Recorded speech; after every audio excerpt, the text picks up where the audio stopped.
So, cost to acquire a customer, aka CAC. Let's dive in. Cost to acquire a customer again. So, let's start with definition. All right, cost of acquiring a customer, all the costs required to sell a new customer. So that's the advertising dollars, the payroll to a media buyer, creative team, software that the team uses to make advertising and sales commissions, salaries, the managers of those teams, everything that it costs you. So a lot of people, and if you want, you can delineate how much does it cost if you use paid ads, for example, how much it costs us in media spend versus how much is our, sometimes people call it fully loaded CAC. You can have both those numbers separated out, which I think is wise. It's kind of like media CAC versus fully loaded. But at the very basics now, that only really applies to paid media. If you acquire customers via outbound, payroll is going to be the majority of your CAC. If you use content to get customers as your primary acquisition method, then it's just going to be the cost of the payroll for the team that does all the distribution of content and editing and whatnot. But most companies, especially if you're bigger, are going to have multiple different versions of that, which is why you just look at everything and you look at how many customers you got, you divide it out, and you're like, that's our cost per customer. So if we're trying to get unlimited customers, we better be sure we know what our own costs to make sure that we can actually pay for it so that we can get unlimited new customers. All right, so let's calculate it together. So if you use outreach as your primary way of getting customers, then you use, let's say, $200 a month in email software, and you pay someone $3,000 a month to do cold email prospecting for you, then emails become appointments that turn into 8 sales per month. And so then you pay your salesperson $100 per sale. So then what's CAC? All right, this is like a ChatGPT prompt word problem. But fundamentally, this is what it looks like for you as a business owner. So this is how we calculate it. So the total cost for 8 sales means that you have a $3,000 emailer plus a $200 software plus $800 in commissions, which is the 8 sales times $100 equals 4 grand. All right. So now we divide that by the number of new customers, which is $4,000 divided by 8 new customers equals $500 per sale. So CAC is $500 in this outreach example. So let's say that you have a content business. So let's do this one. So you have to pay 2 people in your media team that you pay $5,000 a month each, and they help you make, edit, and distribute content across all platforms, right? So that content then turns into inbound messages and then opt-ins on your site, and then those leads turn into 10 new customers, and you pay $100 in commission per sale. All right, so what's CAC? So the reason I'm giving you all those stats is so that you can plug your own stats in and then figure this out for yourself. So if my media payroll is 5K times 2, it's $10,000 a month there. My commissions is 10 sales times 100 is 1,000. So all in, I got 10 grand plus 1 grand is $11,000. So my cost to acquire a customer, we'll say, is $11,000 divided by 10 customers equals $1,100. So my CAC's $1,100. Now, if some of you are like, wait, I have sales payroll in there too, then add it in. If there's something that you don't have here, cut it out. But fundamentally, it's just all the money you spend to get new customers divided by how many customers you got. Cool. And I'll do one quick one on paid ads. So you spend $4,000 a month on a media buyer. You spend 20 grand in buying ads, the actual media itself. You spend $1,000 commissions per sale, so this is probably a higher ticket sale. And you spend $1,000 in software and tracking and following up with the leads that come in to get 10 new customers. So what's CAC? So media, 4K, media spend, 20K, software, 1K, commissions, 10 times 1, 10,000. So all in, you spend $35,000 divided by 10 customers, $3,500 per customer is our CAC. That's how this works. By the way, one of the best ways to improve any metric is to start measuring it. So, how to improve it? In this whole training, I talk about lots of different things that cover and check off different boxes here. But fundamentally, if you had nothing else and you just need to have a cheat sheet for this, it would be you make better offers, that gets you higher response rates. And if you make better offers, you're also going to convert a higher percentage of people. More people are going to take the next step. If you have better offers in general, your CPMs are also going to go down because people are like, oh, this is a better offer. Great. You'll have cheaper labor. So you won't necessarily, this is not necessarily related, but you could have cheaper labor as a way to improve CAC. Like if you paid your sales guys less or you paid the outbound team less, whatever it is, like that could decrease your CAC. And you could have cheaper software because that is also a cost. But I would say if I had to measure which of these is going to be the biggest levers, it's going to be these 3. And I rarely go and dip into these ones, to be very candid with you, because you have such order of magnitude changes you can make up here that sometimes this stuff becomes irrelevant. You lose morale for no real benefit. All right. So we talk about these 2 primarily for this book. So the 2 most powerful words in advertising are free and new. Use them. And so for us, if our objective is to lower CAC to the greatest degree possible, we want to get as many sales as possible for as little advertising dollars as possible. And so that means we want to convert the highest percentage of our audience. And so note that this is expanded content from the book, all right, that I just think is worth knowing. All right. So in $100 million leads, I talk about the value of giving something away for free. Some people don't want to do that, but let me explain why I think it's probably a good idea, especially if you're starting out. All right. So Dan Ariely, again, none of this is in the book. I had to cut this out. So Dan Ariely, who's a famous behavioral economist, psychologist, whatever, some science dude. All right. So he ran this thing called the Hershey Kiss test, and he would give away Hershey Kisses for free, or he'd give them away for a penny. Want to guess the difference in take rates on a college campus? 9 times more people took the free Hershey Kiss versus the 1 penny kiss. And he called this the penny gap. 9 times more. For those of you who have this like heeing and hawing of like, I don't want to give stuff away for free. Okay, don't. I think it dilutes my brand. Okay. There's a difference between giving products away for free and giving value away for free. And you have to understand the difference. And I have always subscribed to the Chick-fil-A model of this, which is either it's free or it's full price, never discounted. So if we mess something up, your sandwich and your whole meal's on us. But otherwise, it's premium and it's full price. But it's one or the other. There is no in between. And so if we want to make, let's say you're B2B, you make content that's free. You make lead magnets that are free. You provide value. You make software tools. You give them away for free. These are all things. If it's free versus $1, like, well, you're going to get shitty customers if you do it. Like, okay, cool. And for everyone who does want to listen, let's keep going. So we start for free because if they don't want it, it's because they, one, don't want it. And so that means you just change what you're giving away or how you describe it. So either the thing's wrong or how you describe the thing's wrong. The second reason somebody doesn't want your free thing is because they don't believe you. So it's too good to be true. So I'll give you a story about this. So there was a famous marketer who used to on the side teach marketing classes, and he talked about believability. And so he'd always run this test once a year where he'd run an ad that says, give me $100 and I will give you $1,000 back, call this number. And no one would call. And the main reason was no one believed it. It was too good to be true. Now, to be fair, people are dumber now. And so maybe it would work now, but when he would run these tests, we'd have to something, we'd have to run something, maybe, but like the point hopefully remains. All right. The next is I've seen this split test work more times than I care for, but if you advertise something that can help you make an extra $5,000 a month versus something that helps you make an extra $500 a month, this one gets more opt-ins. And so you're like, how could a lower result get more people to want it? And it's because more people believe it. Kind of interesting. The last reason that people don't want your free thing is because it's the wrong people seeing it. So it's like if I'm getting a free gym membership that's offered in Ohio, I'm never in Ohio, so I don't really care. And so if you're selling, fur coats to, Arizonans in the summer, probably not the right market. Even if it's like, hey, it's free, it's like, I'm just never going to wear it, right? Now, there's intrinsic value to fur coats, but you get the idea.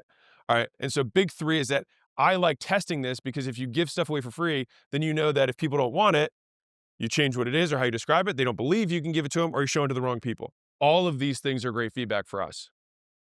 So here are the pros of free, is that you will get more leads for free and you will get lower cost leads when you market or advertise with free. Here are the cons of free, is that the volume can be a double-edged sword if you're not prepared for it. So if you use some of the stuff in this book and this training, you're going to get way more leads than ever used to. And so what'll happen is you'll get way more people reaching out. And if you don't have the manpower or the time to reach out to all these leads, it's wasteful. And so what you then do is you can add friction. So you give something away for free and then add friction. And so then you can add qualifications, which could be like types of questions, the number of steps in a process. The targeting you do is also another form of friction. You can force them to consume stuff prior to taking another step. You can increase ad length. These are all things that you can do to increase friction. All right. So if you're looking at this and you're like writing this down, like these are the steps that you can do to add friction to any advertising process.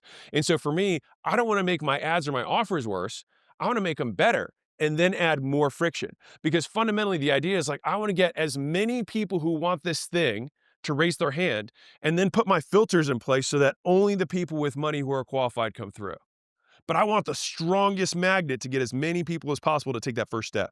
And then the filter to cut out as many of the people who I don't want in, that I got as extra eyeballs or extra clicks from my big, amazing, sexy thing. And so the other con of free is that sometimes you have people who have no intention of buying, right? This is the free brings broke people myth. Let me see if I actually dive into this deeper. Okay, I don't, so I'll tell you right now. So here's the free brings broke people myth. We tested this. So we have a tremendous amount of data on this concept. But in gyms, as you might imagine, because I came from the gym world, we'd have gym owners saying, I don't want to give away free service. They'd be like, it undervalues my brand, blah, blah, blah, blah, blah, whatever. Okay. So what we did was we ran a test and we said 10 locations, run not free. So we're not going to use free in the advertising. And then you 10 locations, use free in the advertising. Everything else stays the same. Guess what happened? The non-free guys closed fewer sales than the free guys. But here's the real kicker. The close rate between the non-free people and the free people was the same. The best sales guys could close people who came in for free, and the best sales guys could close people who came in for not for free. And the shitty salespeople couldn't sell anybody who came in for not free, and the shitty salespeople couldn't sell anybody who came in for free. So the only thing that changed between these two things was the cost of the lead. And so these guys were paying way less per lead, so they made more sales. But the average close rate was the same. We tested this on 20 locations across different markets. So, and I had to do this every so often because it would rise up in the community like, we shouldn't be giving away free stuff. And I'd be like, dude, you can do whatever you want. I like to do math. And so if the math works, do it. If you don't want that, fine, do it your way. But don't also want a different outcome. So that is the free brings both people myth, is that rich people also like free stuff. And if it's what they want, they'll take a first step, because if you remove risk for me, I'll take a no risk. I'll take a flyer. I'll take a look. But then if you make a follow-up offer, foreshadowing, I might also buy, right? And so the closing percentage, the only difference was the lead cost between those locations. All right. So the bottom line is that if I had only one offer to make to convert, or my family would be killed, it would be a free offer. And I'd rather wade through crappy leads first and then figure out how to add friction rather than look at an empty inbox and an empty calendar waiting for my next client to show up. Think about this for one more moment. One of my big sayings that I've repeated internally in terms of advertising is create flow, then monetize, then add friction. So you create flow, which means give the big sexy thing away. The monetize is make sure that you're getting the right people on so you can sell them. Now, if it's not as efficient as you want, that's the third step. That's the optimization. That's the add friction. But even inefficiently, we're getting money. Cool. Now we plug the filters in. Now we optimize. So create flow, monetize, add friction. Those are the 3 steps I follow. And so the thing is you can't optimize an empty inbox. You can't optimize an empty calendar. You can't optimize a funnel that gets no clicks. And so you want to start with the flow first. All right. Next point in terms of how to improve CAC is, okay, so discounts and free. So these are more or less the same thing. I'm going to use these interchangeably throughout the book. They really just exist on a continuum. And so 100% discount is free. 99% discount is a discount. But fundamentally, it's just a continuum that this exists on. And so all the constructs I use in this book, if it says free, you can do it for $1. If it says $1, you can do it for $19. It works the same. All right. Fundamentally, you get something for less than it's worth, and the arbitrage between its value and what you get for it is the reason someone engages. My little tip here is, if you have something where it costs a lot of money for you as a business owner for somebody to miss an appointment. So let's say you're a dentist or a lawyer or you're a chiropractor, and it's your time that's being kind of given away and you charge a lot per hour or whatever, then you can have, it might be more advantageous for you to do discounts, because then you can get a card on file, which then makes sure that the people show up. You can charge no-show fees, things like that. And so if you have too many, like, you could solve it in 2 ways. You make it free. You have the first appointment with someone who's an underling, whose time doesn't cost as much. And then from there, you book the one with you, option A. Or option B, you charge some little mini discount thing so you can get a card, so you can charge enough show to make sure people show up. Both work. All right. So here's how I use discounts. I think the idea of a moderate discount is stupid. So the idea of like 10% off or 20% off, I think is dumb. I want insane discounts because 10% off doesn't get someone who would otherwise not opt in to now opt in. It doesn't change behavior. And so the only purpose of free or discount is to change behavior, is to get people who would not have taken an action to then take an action as a result of the free or discount or the arbitrage of value. All right. And so for me, if I'm going to do discounts, I want 50% or higher for something that people already know the value of for it to be effective. Now, the objective here is to get people who wouldn't otherwise respond to do so.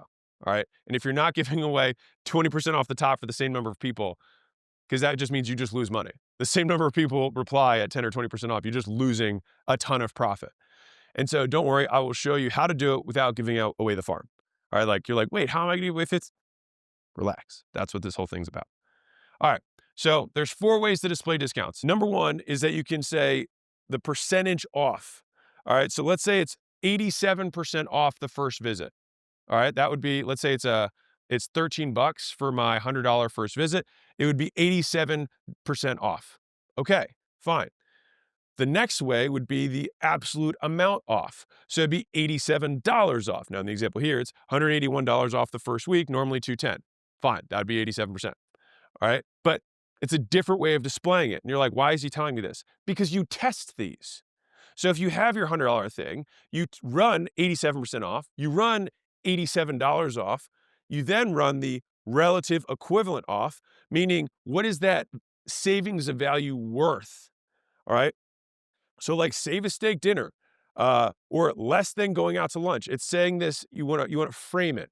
Now, a different way of thinking about this is called a portion off, which I usually bucket into this, which would be like if I had, let's say, $100 a month subscription, and the thing was 12 months at $1,200.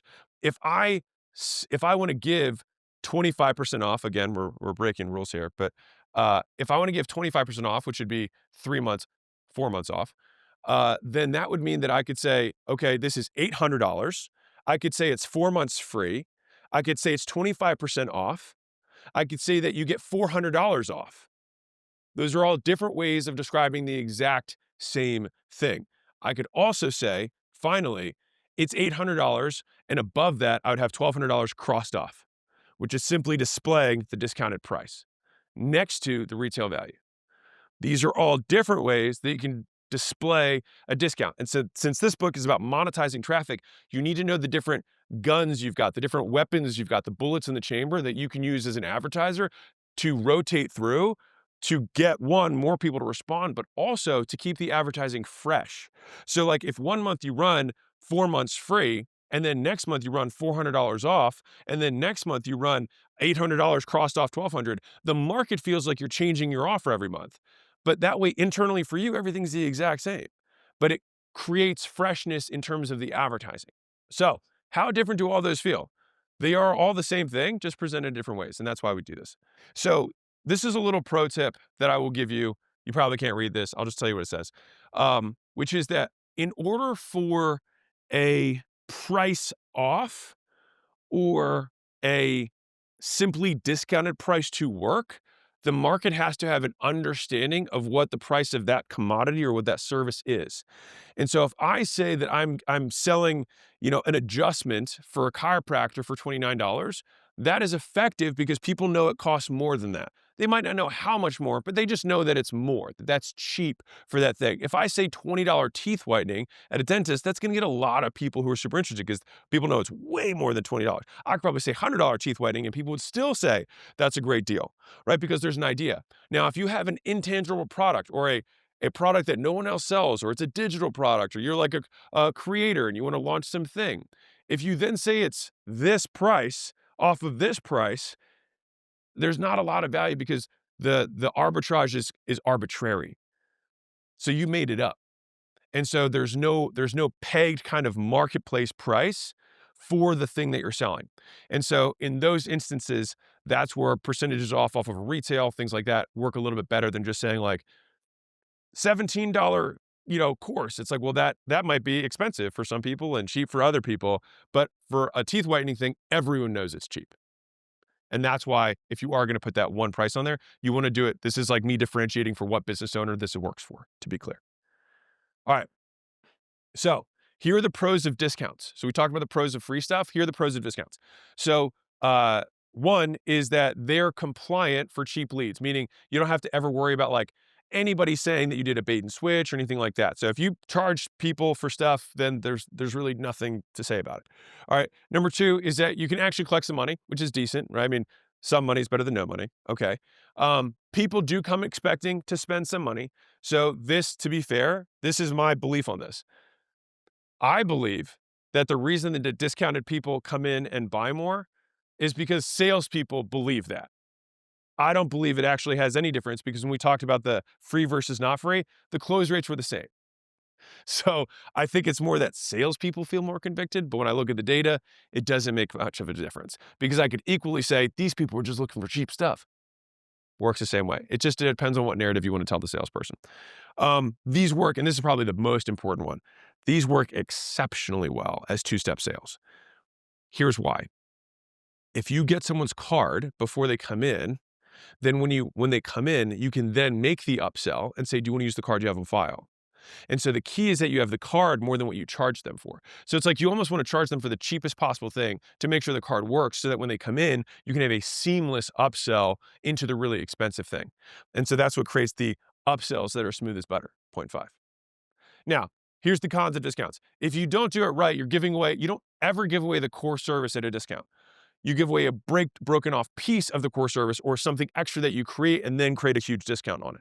All right. And so you don't give away core offers or stuff that has hard costs unless you like really know what you're doing. You splinter out the thing. Now I talk about this at length in the $100 million offers course. I'm not going to break it down now, but basically lots of different components to your offer. You have lots of different features. You take one feature off. You say this feature is 99% off now. Great. That's where the discount is. And then you sell the rest of it. All right. And so whatever you break off, it has to be something that's well understood or it's not going to work. All right. That's kind of the thing I was talking about earlier. People have to have an understanding of it. The cons are you got the bargain hoppers, right? People who, complain about this, but really they're already, they're already customers. They're easier to upsell though than someone who's cold. So yeah. All right. So the objective is that attraction offers are the first step in the 4 prongs because if you don't have interest, you don't have anything, right? And so customer financed acquisition requires demand. And a big difference between CAC and GP, having low cost or free front ends is a strong way to do it. So lots of demand, free big front ends, drives more in. All right. So these things are going to be interchangeable throughout the remainder of these trainings. So if you see $19 chiropractor visit, it can be just as much a free chiropractic visit. The whole thing will work. But if you're like, you insist on doing this, fine, do that. If you insist on doing this, fine, do that. It does not matter. All the money models that I will show you can have free or discount interchanged and they will both work. Kaboom. These are the ways that you can improve your CAC. So with that being said, CAC is covered. Now we go into gross profit.